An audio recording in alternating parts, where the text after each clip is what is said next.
Welcome to Jackson Lewis's podcast, We Get Work. Focused solely on workplace issues, it is our job to help employers develop proactive strategies, strong policies, and business-oriented solutions to cultivate an engaged, stable, and inclusive workforce. Our podcast identifies issues that influence and impact the workplace and its continuing evolution, and helps answer the question on every employer's mind: how will my business be impacted? California is pushing the pay envelope to enhance transparency and pay equity for employees in the state. Effective January 1st, 2023, Senate Bill 1162 requires California companies with 15 or more employees to include the pay scale for the position in every job posting and to report additional information on their employees' pay and diversity to the California Civil Rights Division. On this episode of We Get Work, we discuss the evolution of pay reporting and transparency over the past year and how, not surprisingly, California's approach looks a bit different than other states. Our hosts today are Chris Patrick, principal in the Denver office of Jackson Lewis, and Jacqueline Rad, of counsel in the Los Angeles office, and both members of the firm's Pay Equity Group. Chris develops actionable strategies under privilege that identify and eliminate unseen barriers to equal employment opportunities in personnel practices, often informed by trends in employee data. Jacqueline is a former senior deputy labor commissioner for California's Department of Labor Standards Enforcement Office, where her duties included statewide supervision of pay equity investigations and enforcement. She now helps clients navigate the intricacies of workplace law issues, which are quite nuanced in California, including preventative advice and counseling. Chris and Jacqueline, the questions on everyone's mind today are: what are the new California pay transparency and reporting obligations, and how do those impact my business? So before we get into the nitty-gritty of the new law and what all of the employer's obligations are under this new law, it's a good idea to go through the history of the California Equal Pay Act, what it means for employers, and then we'll discuss how this new legislation has changed that and if it's changed that. So the Equal Pay Act has been around in California for decades. It's not something new. Essentially, it prohibits employers from paying employees of a different sex, race, or ethnicity a different pay rate for performing substantially similar work. And this law has gone through a number of amendments. It's been strengthened by the state so that the state is casting a wider net to be able to protect as many people as possible under the Equal Pay Act. Some of the changes were, as I mentioned, to include race and ethnicity, along with sex, to include public sector workers.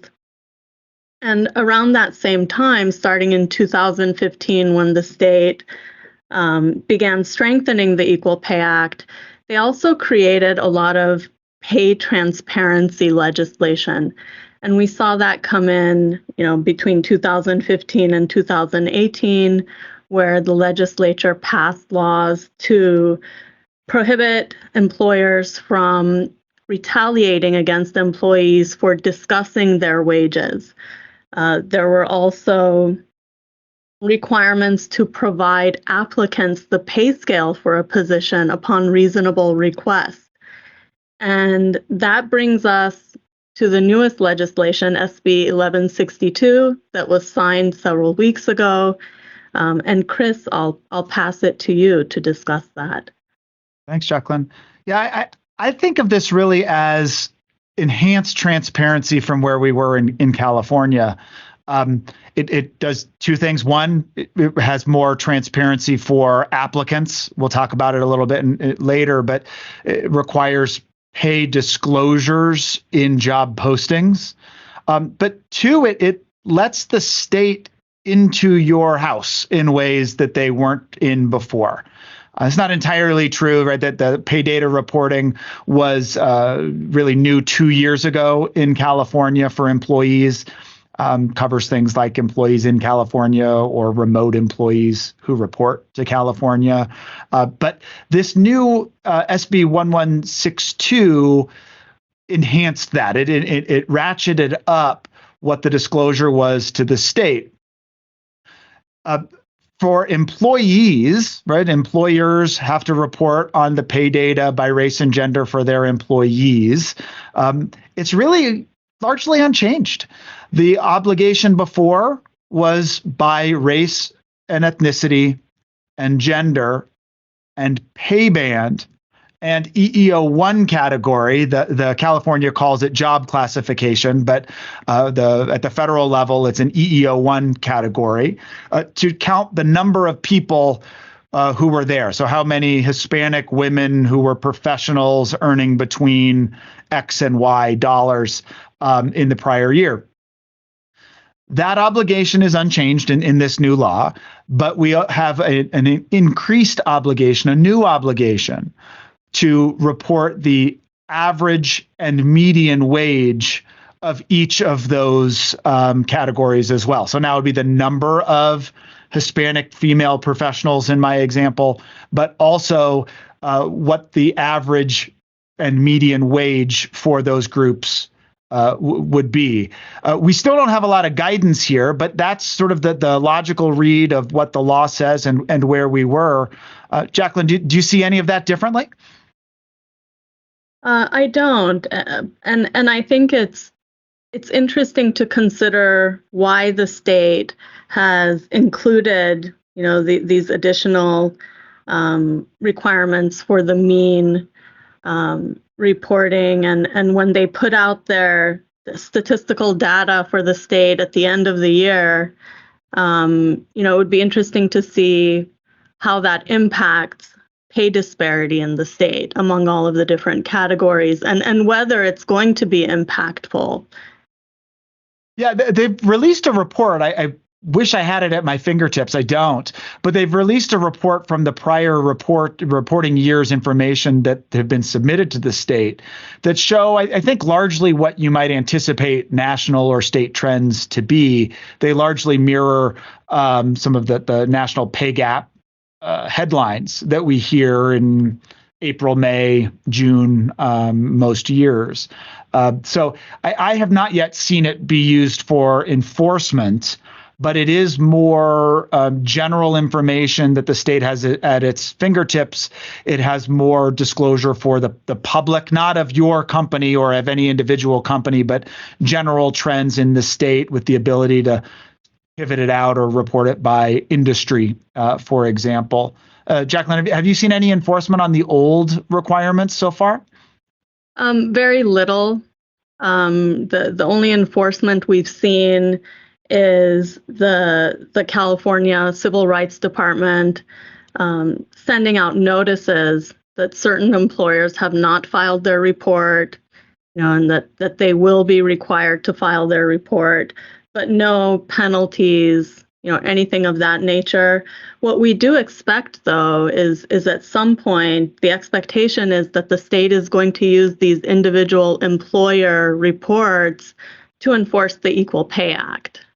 So the expectation is at some point the state is going to look through and start investigating whether at a certain company there are employees of different sex, different race or ethnicity performing substantially similar work where there's a pay gap, a pay disparity that may not be able to be justified.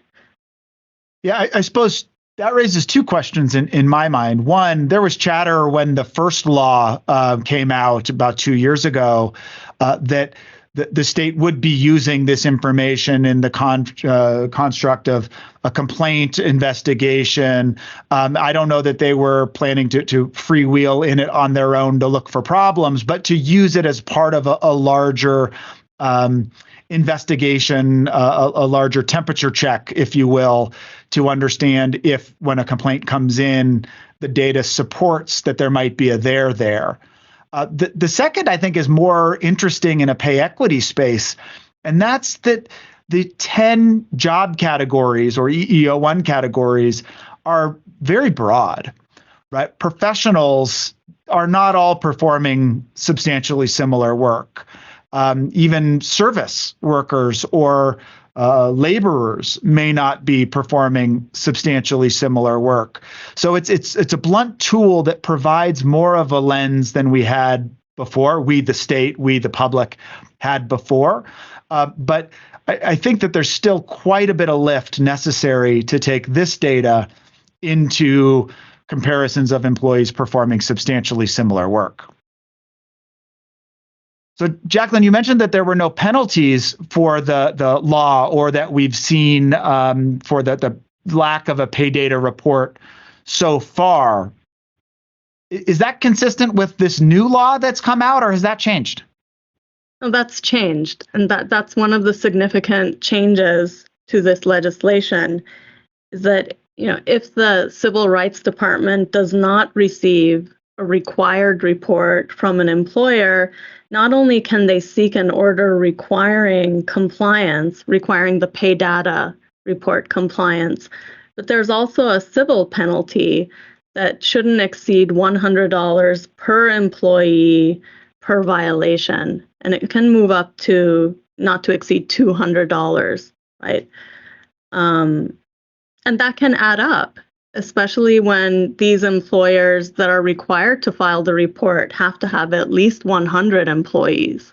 Jacqueline, any idea if that means per employee in California, or per employee in the US, or per employee anywhere on the planet? Yeah, Chris, that's an excellent question. And we're waiting for additional guidance. We don't know. Hopefully, the state agencies enforcing these laws will publish guidance. We're expecting it around the beginning of the year. It may come a little bit later. The Civil Rights Department has a great track record of publishing detailed guidance with very helpful examples. And our assumption is that they're working on providing the same. Yeah, I'd guess that as well. Just foreshadowing what we might be talking about in a few moments. Right? This is an area where this SB 1162 was, I don't want to say was passed quickly, but it moved relatively quickly through the state this last session. Ended up pausing after it passed both chambers in the state. Was ultimately signed in the closing days of September, which is the deadline. And as of today, as we're recording this in October, we don't have any sub-regulatory guidance. We have the language in the text of the statute itself. To the extent some of these items touch on other states' laws or ring in what other state requirements are, we may be able to read tea leaves.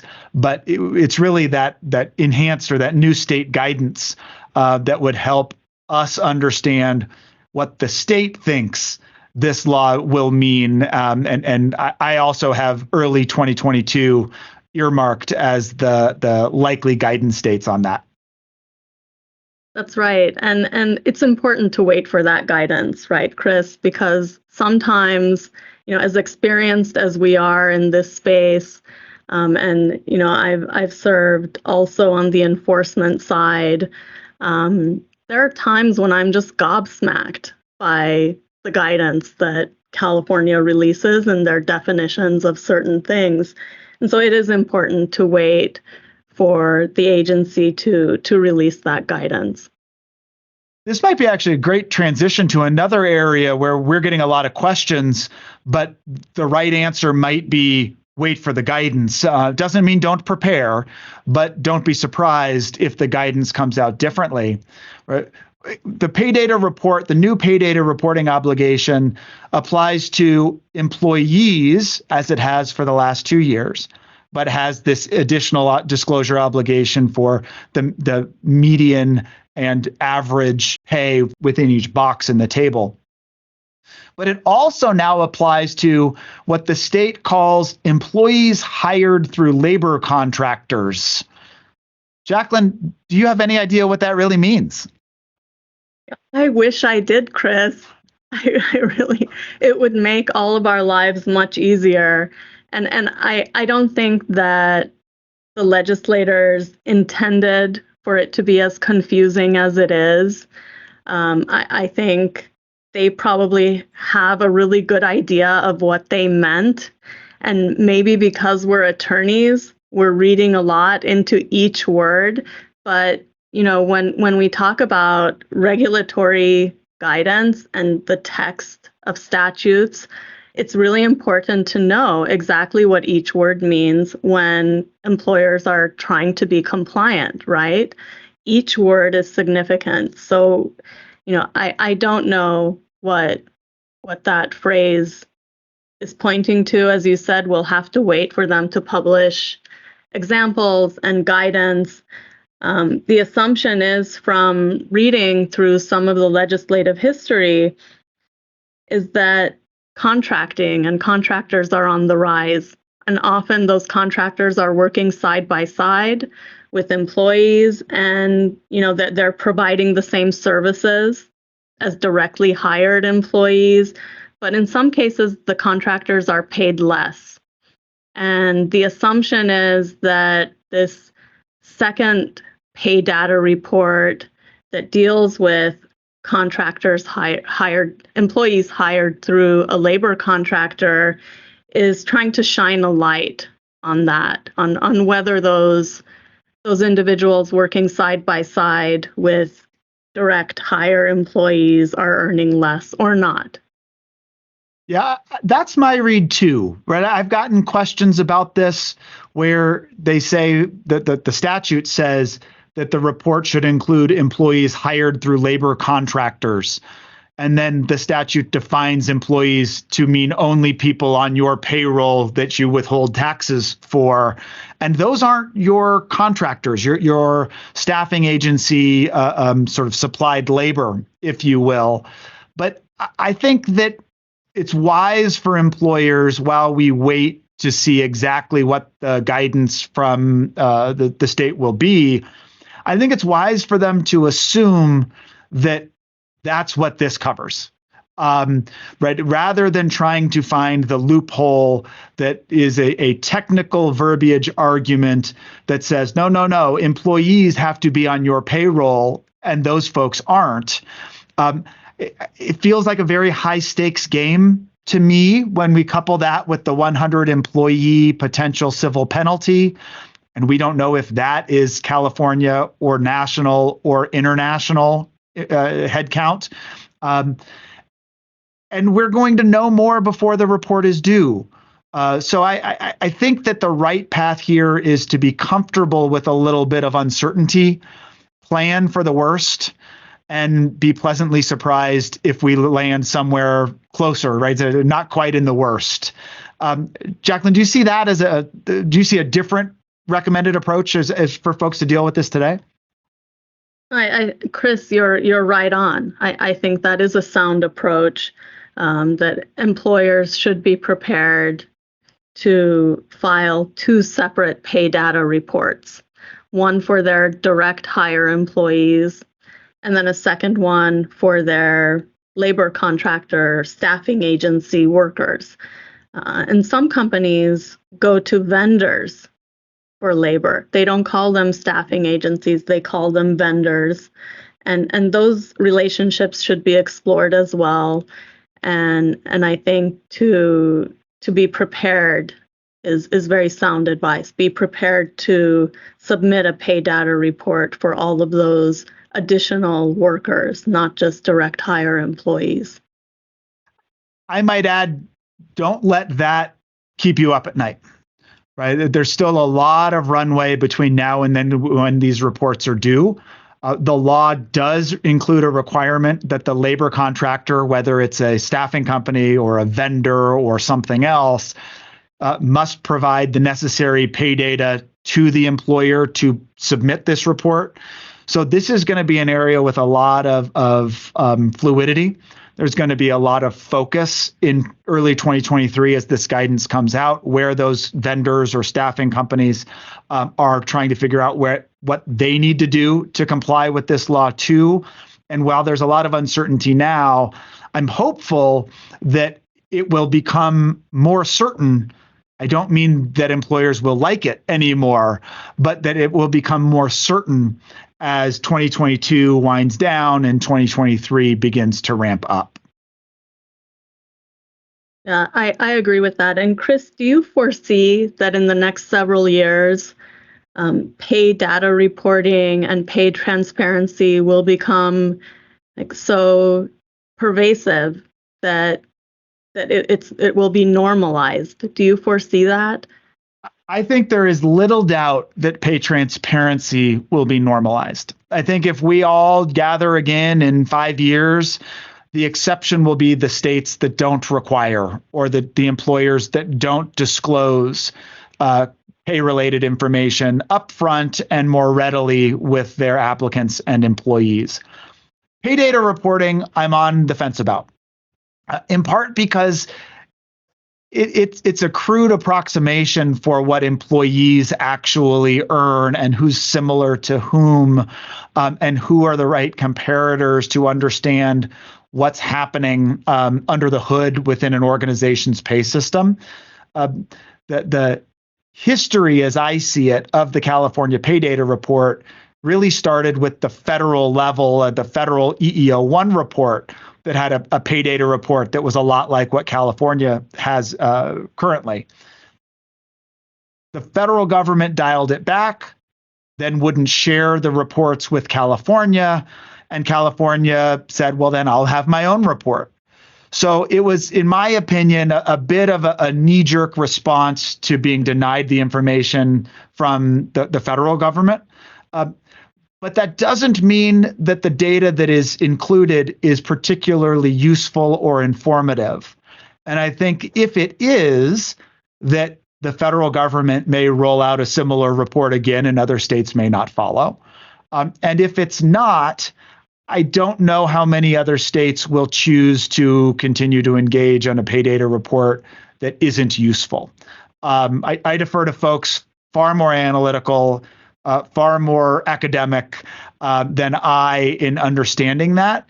But from a practicality standpoint, I think pay transparency is likely here to stay. Pay data reporting, I'm not sure one way or the other currently. So that's a lot on pay data reporting. The law is not all that complicated.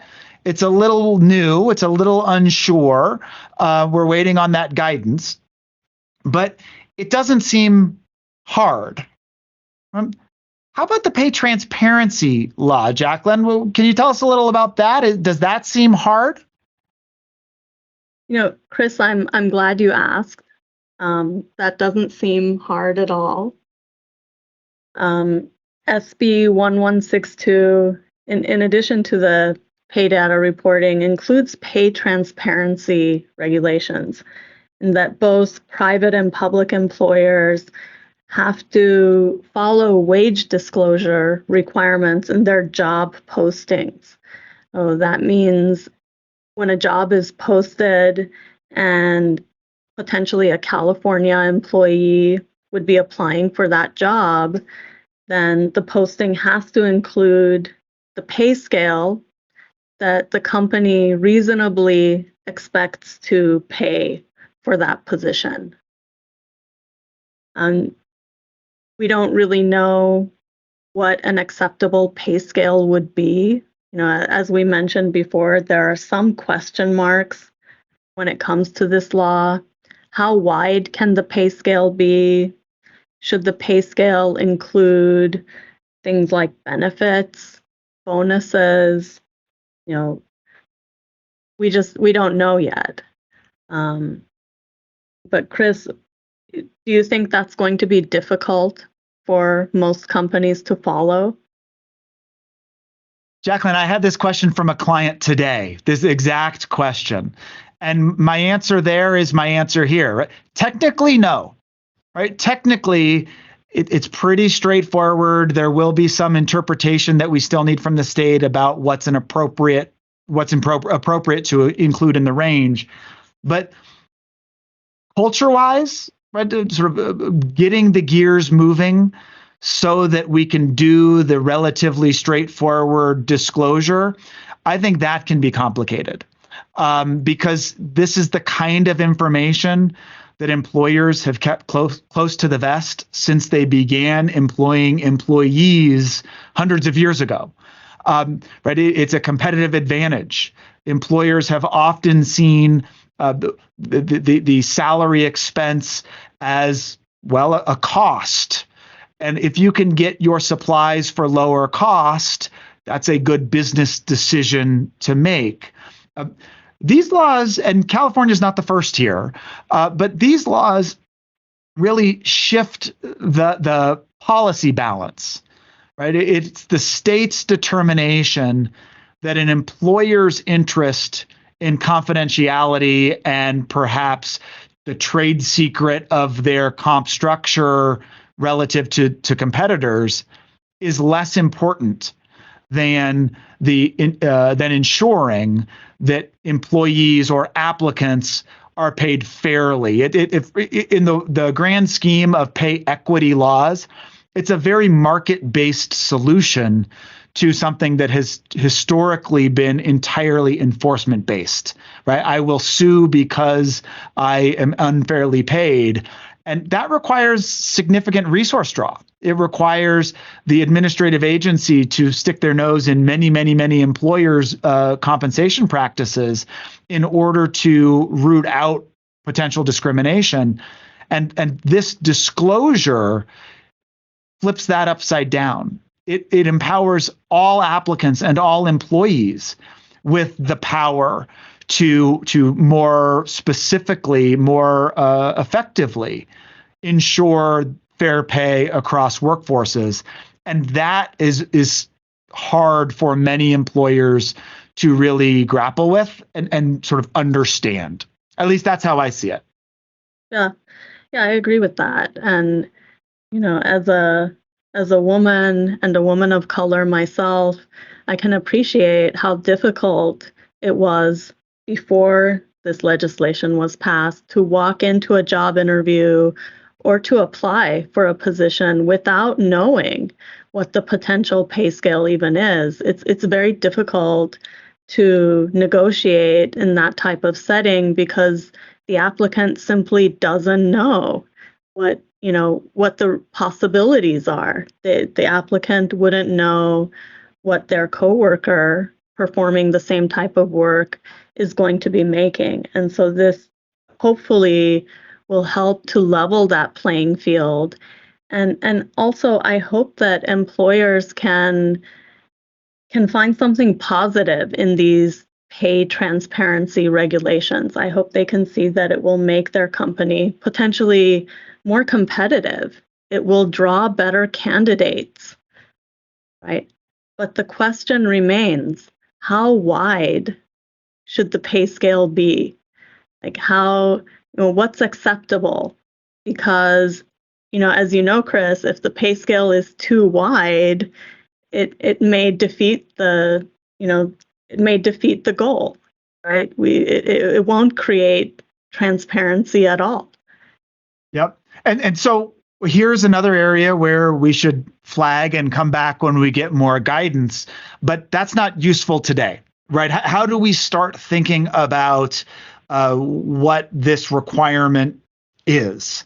Let's start with the requirement. For employers with 15 or more employees, you must include the pay scale for a position in any job posting. And the law then defines the term pay scale to mean the salary or hourly wage range that the employer reasonably expects to pay for the position. That sounds like Colorado's requirement.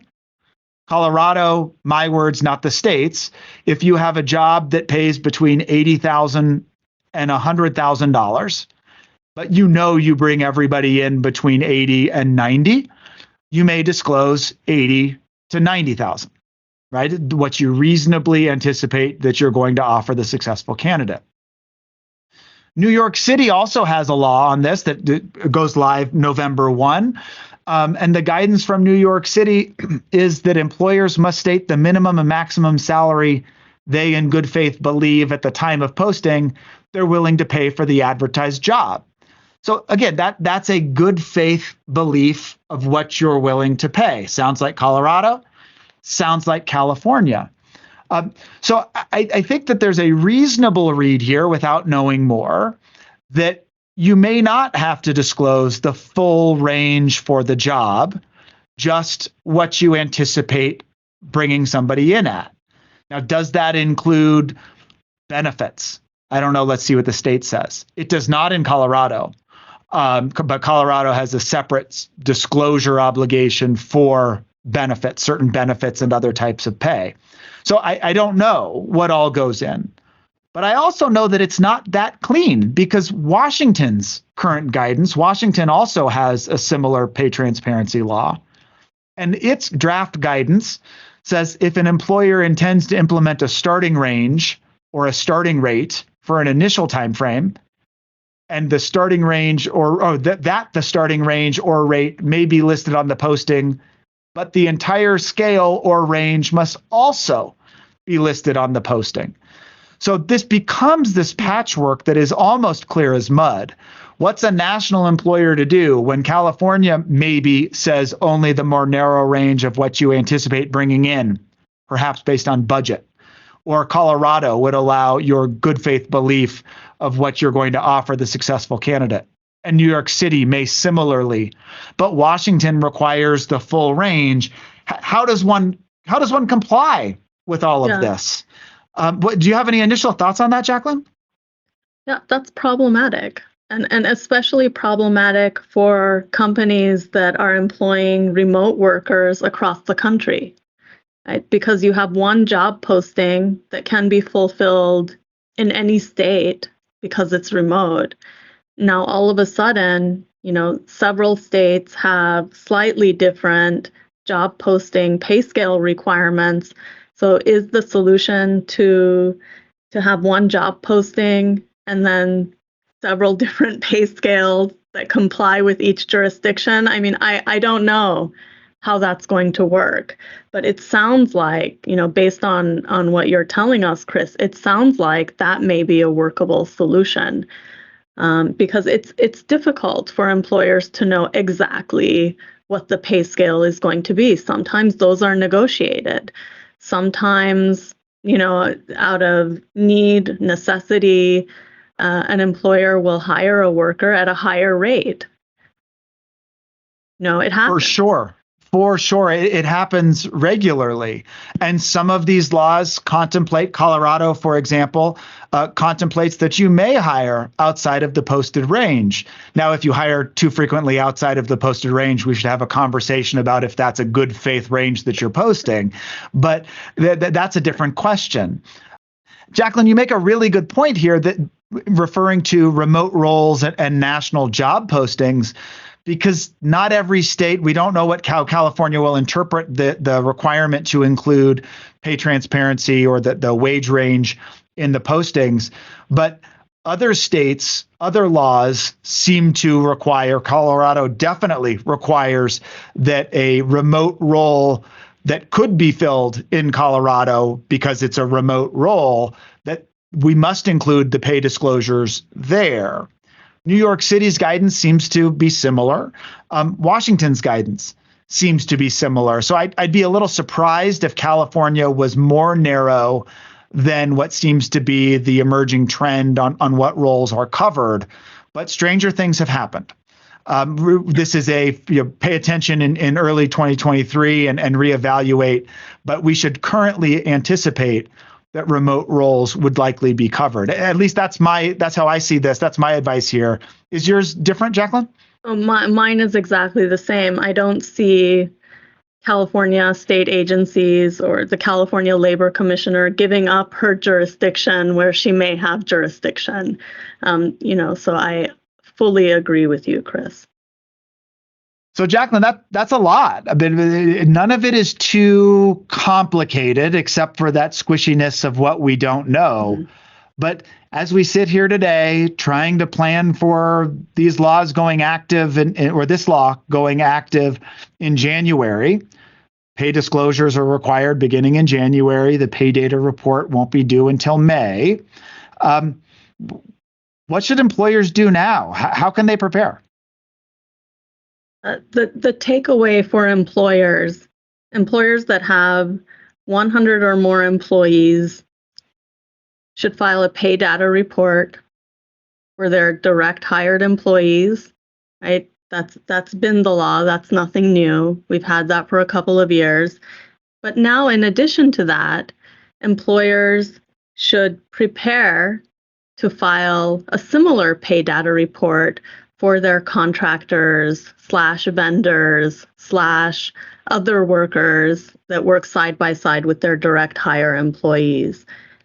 On the pay transparency side, employers with 15 or more employees should be prepared starting January 1st to post pay scales in their job postings for any position where it's remotely possible that a California employee would apply and fill that position.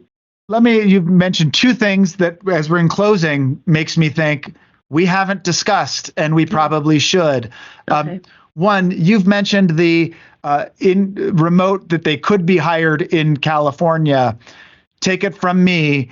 I sit in Colorado. There was a big to-do when employers started saying Colorado residents will not be hired for these jobs, or Colorado excluded from this job posting. Not surprisingly, Colorado didn't take nicely to that position that employers had.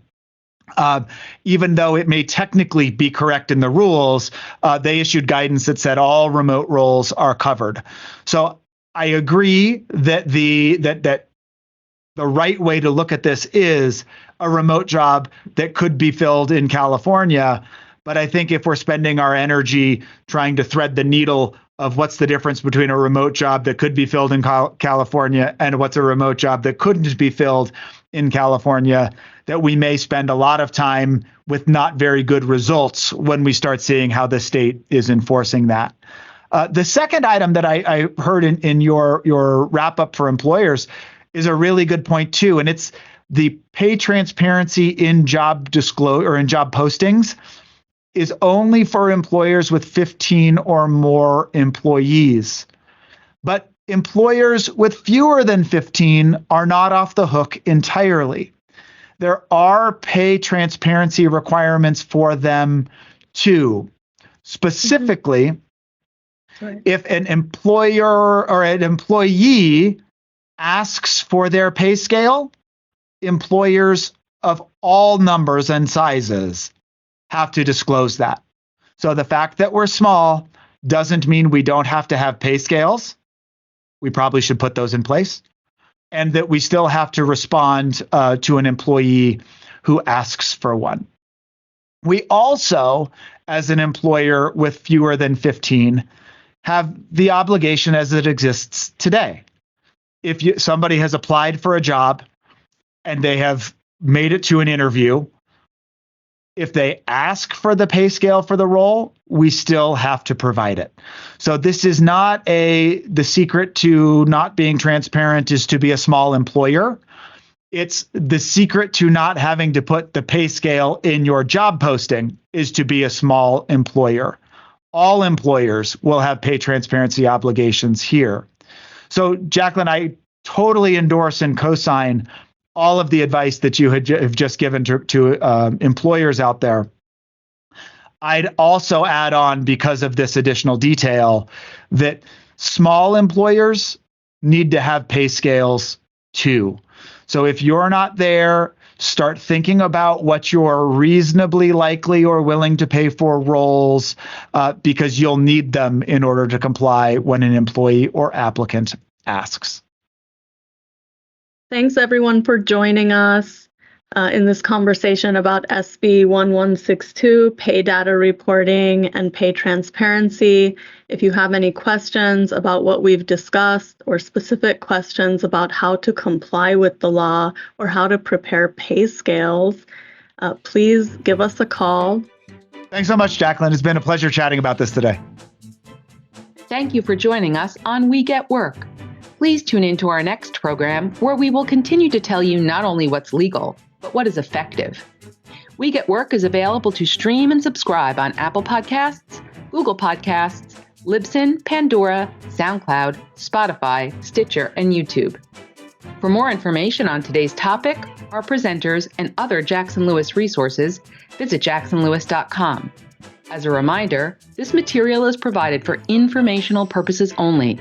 It is not intended to constitute legal advice, nor does it create a client-lawyer relationship between Jackson Lewis and any recipient.